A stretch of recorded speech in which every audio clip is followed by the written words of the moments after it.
యేసుక్రీస్తు నామములో మీ అందరికి హృదయపూర్వకమైన వందనాలు. దేవుని మహాకృపను బట్టి దేవుడు మనందరి జీవితాల్లో మరొక దినాన్ని పొడిగించినందుకు యేసుక్రీస్తు ప్రభువుని స్తుతింపబద్ధులమై ఉన్నాము.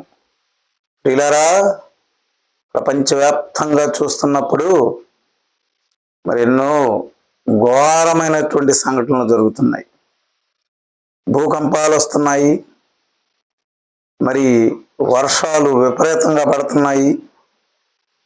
తద్వారా అనేక మంది చనిపోతున్నారు. మరి దేవుడు ఈ భూమి మీద తన చిత్తమును నెరవేరుస్తున్నాడు. ఇది మానవులు తెలుసుకోలేనటువంటి పరిస్థితుల్లో ఉన్నారు. ప్రియులారా, మరి మనం దేవుని వాక్యంలోనికి వెళ్ళే ముందు ప్రార్థన చేసుకుని మనము వెళదాము. అందరు తల ఉంచినట్లయితే ప్రార్థన చేసుకుందాం. ప్రేమ కలిగిన ప్రియ పరలోకపు తండ్రి, పరిశుద్ధుడు పరిశుద్ధుడని స్తుతింపబడుచు కొనియాడబడుచున్నటువంటి మా ప్రభువా, నీ ఘనమైన పరిశుద్ధమైన నామమును బట్టి స్తుతిస్తున్నాం. ప్రభువా, ఆదియు అంతము కలిగిన దేవుడు, నువ్వే సర్వాధికారివి. నీకు ముందు కానీ నీకు వెనక కానీ ఎవరు లేరు ప్రభువా. అలాంటి గొప్ప దేవుడు నీవు ఇదిగో పాపము చేతను సచ్చిన వారమై ఉండగా మమ్మల్ని ప్రేమించి మా కొరకు దేవుడు నీవు మానవుడిగా వచ్చి నీ యొక్క తగ్గింపును మాకు తెలియపరిచిన విధానాన్ని బట్టి నిన్ను స్తుతిస్తున్నాము. ఎంత గంభీరం కలిగిన దేవుడు, రాజులకు రాజువి, ప్రభువులకు ప్రభువి.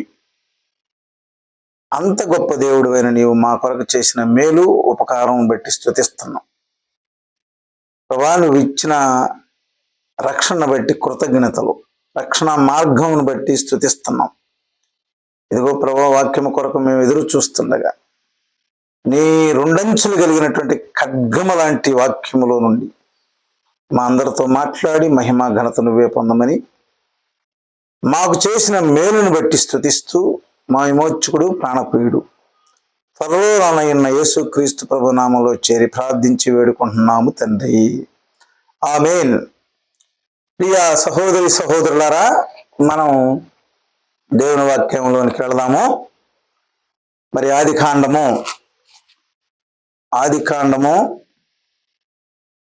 8వ అధ్యాయము మొదటి 2 వచనాలు చదువుకుందాం. దేవుడు నోవాహును అతనితో కూడా ఓడలోనున్న సమస్త జంతువులను సమస్త పశువులను జ్ఞాపకము చేసుకొనెను. దేవుడు భూమి మీద వాయువు విసురునట్లు చేయుట వలన నీళ్లు తగ్గిపోయెను. ప్రియులారా, జలప్రళయము విస్తారముగా వచ్చింది. ఆకాశ తూములే దేవుడు ఇప్పాడు. అంత భయంకరంగా వచ్చి ఓడ మరి తేలుతూ భూమి మీద నుంచి నీళ్ళల్లో తేలుతూ ముందుకు వెళ్ళింది. తర్వాత దేవుడు ఆ జలప్రళయము ప్రచండ వర్షము మరి కురిపించాడు. ఆ ప్రచండ వర్షం ఎలా తగ్గిపోయిందంటే దేవుడు వాయువు విసురునట్లు చేయటం వల్ల తగ్గిపోయింది. ఆ నీళ్ళని ఇనికిపోయి నోవాహును జ్ఞాపకం చేసుకున్నాడు. జ్ఞాపకం చేసుకున్న తర్వాత మరి నోవాహు ఆ ఓడలో నుండి బయటకు వచ్చాడు. ఎప్పుడు వచ్చాడు? ఎలా విరిగిపోయి చూడండి ప్రియులారా, 3వ వచనం 8:3. అప్పుడు నీళ్లు భూమి మీద నుండి క్రమంగా తీసిపోచుండెను. 150 దినములైన తర్వాత నీళ్లు తగ్గిపోగా 7వ నెల 10వ దినమున ఓడ అరారాతు కొండ మీద నిలిచెను. నీళ్లు తగ్గిపోయిన తర్వాత ఆ యొక్క ఓడ, నోవాహు చేసిన ఓడ అరారాతు కొండ మీద నిలిచినట్లుగా బైబిల్ గ్రంథము సెలవిస్తుంది మనకి. అలాగే మరి 13 కూడా చూసుకుంటే, మరియు 601వ సంవత్సరము మొదటి నెల 9వ దినమున నీళ్లు భూమి మీద నుండి ఇనిగిపోయెను. నోవాహు ఓడ కప్పు తీసి చూసినప్పుడు నేల ఆరి ఉండెను. 2వ నెల 27వ దినమున భూమి ఎండి ఉండెను. ఇక్కడ ఎండిపోయింది. నోవాహు 600 సంవత్సరాలు పైన వచ్చిన తర్వాత ఈ యొక్క నీళ్లు తగ్గిపోయినాయి, భూమి ఎండిపోయి ఉన్నట్లుగా మనం చూస్తున్నాం. ఇక్కడ నోవాహు భార్య, నోవాహు 3 కుమారులు, నోవాహు 3 కోడళ్ళు మాత్రమే ఆ ఓడలో రక్షింపబడ్డారు. ఆ కాలంలో ఉన్నటువంటి జనములందరూ కూడా చనిపోయారు. నోవాహు ఓడలోకి ఎక్కినటువంటి పశువులు గాని, నేలను ప్రాకు పురుగులు గాని, ఆకాశ పక్షులు గాని దేవుడు ఏవైతే ఆజ్ఞాపించి ఆ ఓడలోనికి తీసుకొచ్చాడో అవన్నీ కూడా నోవాహు కుటుంబంతో బతికి బయటకు వచ్చి మరి ఆశీర్వదింపబడినట్లుగా మనము చూస్తున్నాము. ఇక్కడ అలాగే మనం 8వ ఆదికాండం 8వ అధ్యాయము 20 చూసుకున్నప్పుడు, అప్పుడు నోవాహు యెహోవాకు బలిపీఠం కట్టి పవిత్ర పశువులన్నిటిలోను పవిత్ర పక్షులన్నిటిలోను కొన్ని తీసుకొని ఆ బలిపీఠము మీద దహన బలి అర్పించెను. ఇక్కడ నోవాహు ఏం చేశాడంటే, ఆ యొక్క ఓడలో నుండి బయటకు వచ్చిన తర్వాత దేవునికి కదా, యెహోవాకి, యెహోవా అనే మాటకు ఉన్నవాడు అనువాడని అర్థం కదా. యెహోవాకి ఏం చేశాడంటే బలిపీఠమును కట్టి పవిత్ర పశువుల్లోనూ కదా మరి బలులు అర్పించినట్లుగా మనము ఇక్కడ చూస్తున్నాం, ప్రార్థన చేసినట్లు. ఇక్కడ తర్వాత ఆ యొక్క బలి అయిపోయిన తర్వాత 8వ అధ్యాయము 21లో ఏమంటాడంటే, అప్పుడు యెహోవా ఇంపైన సువాసన ఆఘ్రానించి ఇక మీదట నరులను బట్టి భూమిని మరలా శపించను. ఎందుకనగా నరుల హృదయ ఆలోచన వారి బాల్యము నుండి చెడ్డది. నేనిప్పుడు చేసిన ప్రకారముగా ఇకను సమస్త జీవులను సంహరింపను. భూమి నిలుచున్నంత వరకు ఎండాకాలమును, కోతకాలమును, ఉష్ణములను, వేసవి శీతాకాలములను, రాత్రి బవులను ఉండక మానవని తన హృదయములో అనుకొనెను. ఇక్కడ యెహోవా ఏమనుకున్నాడంటే, ఆ జలప్రళయం అయిపోయిన తర్వాత, జనులందరూ చనిపోయిన తర్వాత మరి ఏమన్నాడంటే,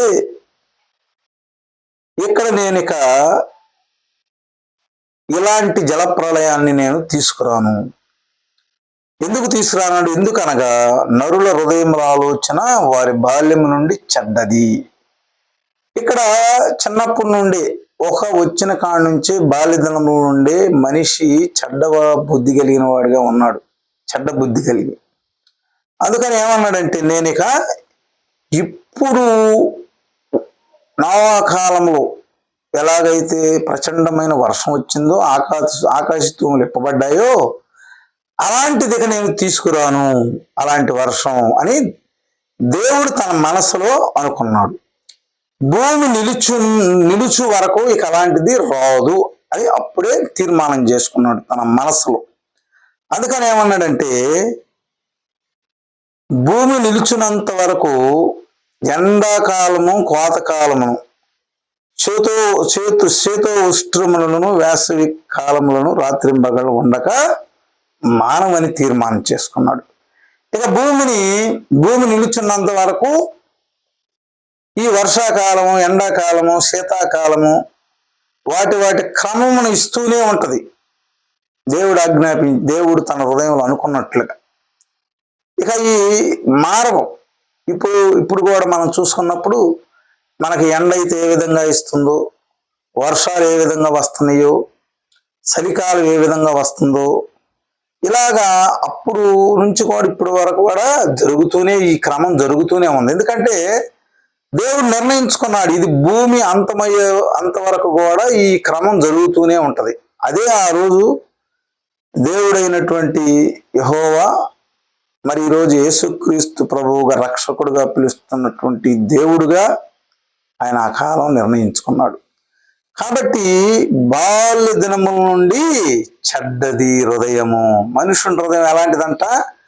బాల్య దినముల నుండి చెడ్డది. కాబట్టి మరి దేవుడు రోమీలకు రాసినటువంటి పత్రికలో ఒక మాట అంటాడు చూడండి. రోమీలకు రాసినటువంటి పత్రిక 1వ అధ్యాయము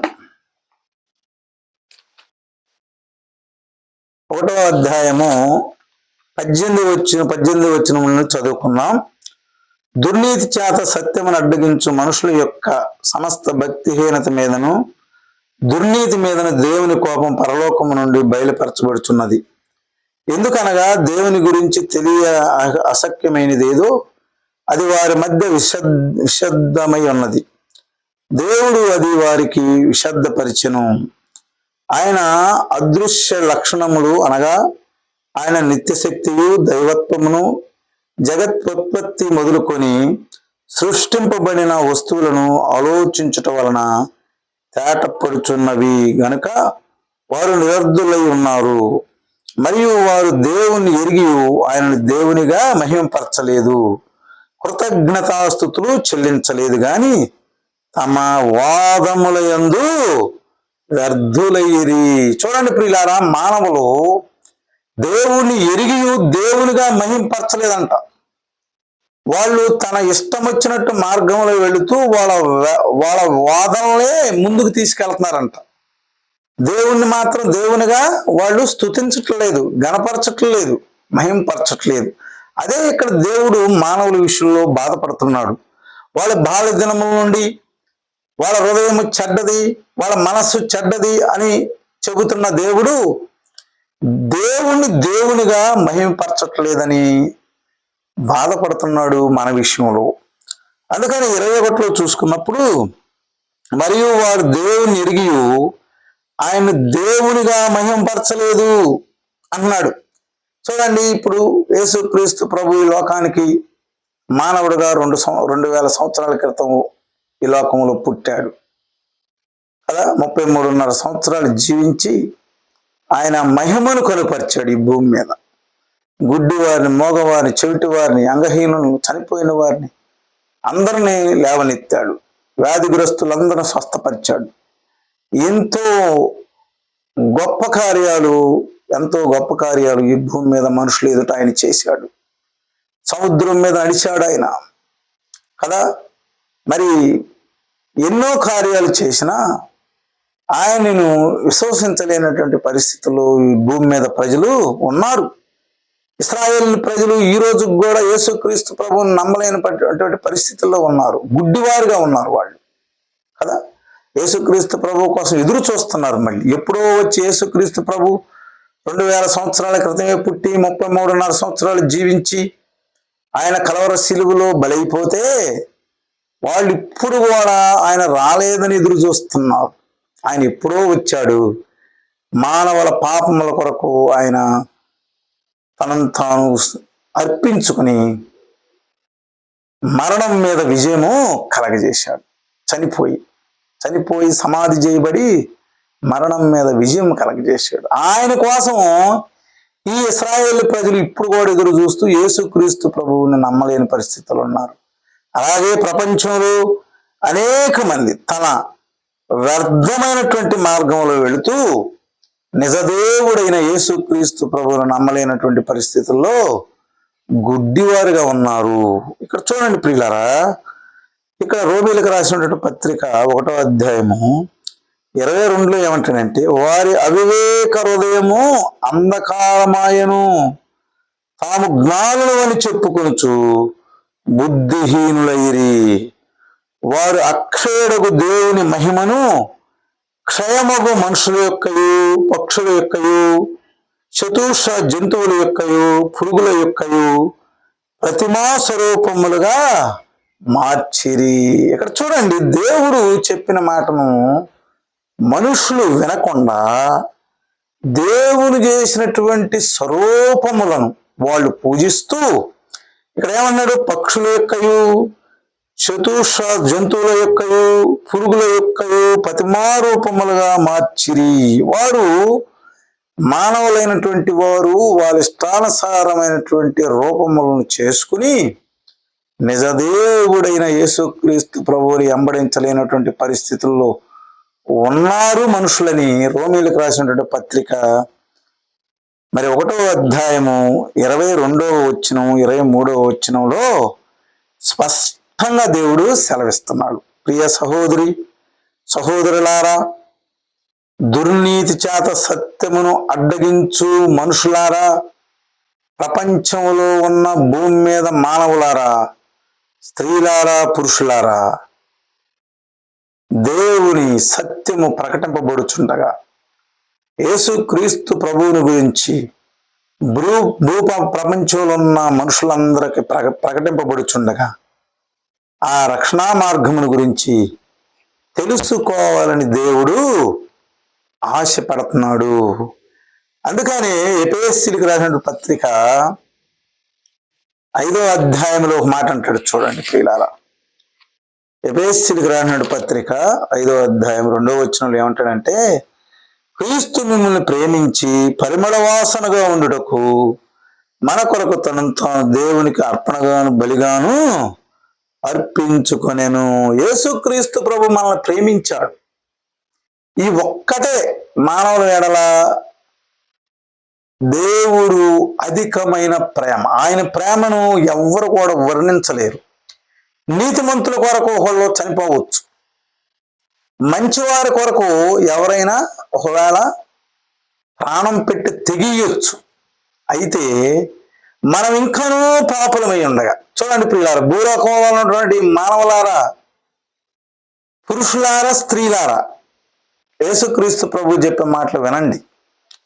మనం ఇంకానూ పాపులమై ఉండగా ఆయన మన కొరకు ఈ భూమి మీదకు వచ్చి మన కొరకు చనిపోయాడు.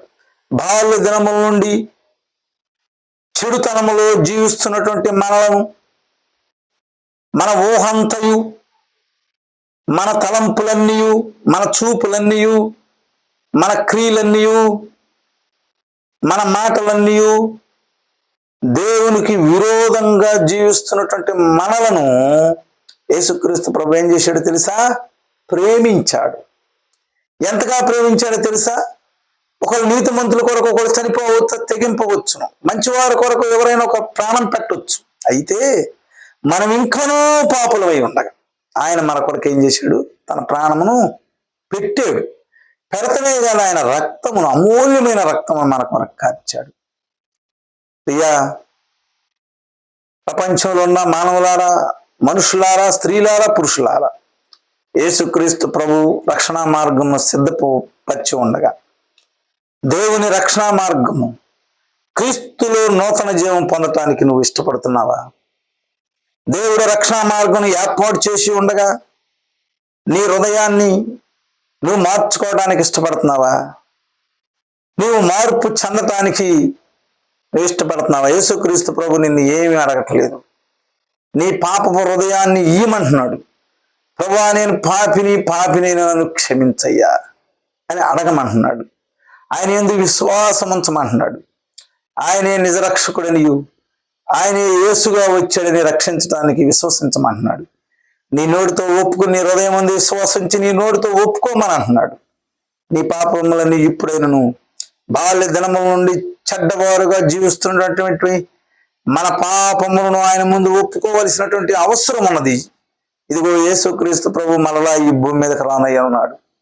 అయ్యా, ఆయన వచ్చినప్పుడు మనం ఏమి చేయలేం. అప్పుడు ఎంత పడదామన్న ఉపయోగం ఏమి లేదు. ఎందుకంటే టైం గడిచిపోతుంది. సమయం ఉండగానే, అనుకూల సమయం ఉండగానే ఆయన యొద్దకు, యేసుక్రీస్తు ప్రభు దగ్గరికి వెళ్ళవలసినటువంటి అవసరం ఉన్నది. అయ్యా మనుషులారా, మానవులారా, స్త్రీలారా, పురుషులారా, పిల్లలారా, పెద్దలారా, రాజులారా, ప్రధానులారా, అధ్యక్షులారా, ప్రపంచంలో ఉన్నటువంటి జ్ఞానవంతులారా, అయ్యో పేదవారైనను మానవులు ఎవరైనా సరే, ధనికులైనను దరిద్రులైనను లోకనాథులందరూ యేసుక్రీస్తు ప్రభు పిలుస్తున్నాడు. అయ్యో ఏ భేదము లేదు, అందరూ పాపము చేసి దేవుడు అనుగ్రహించు మహిమను పొందలేకపోతున్నారు.